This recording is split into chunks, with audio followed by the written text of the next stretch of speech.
murid ceria, guru bahagia, sekolah pitara, negara sejahtera.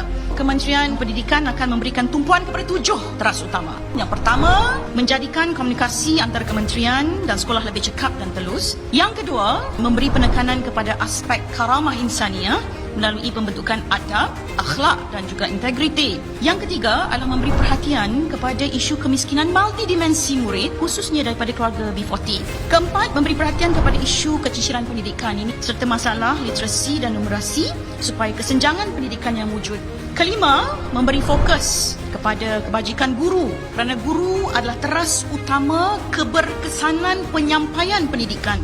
Untuk makluman ahli yang berhormat, seperti yang dimaklumkan dalam kenyataan media KPM, pelaksanaan langkah segera ke arah kesejahteraan guru bertarikh 17 Februari 2023, KPM telah bersetuju untuk melaksanakan 7 langkah segera bagi memastikan isu beban tugas guru dapat ditangani.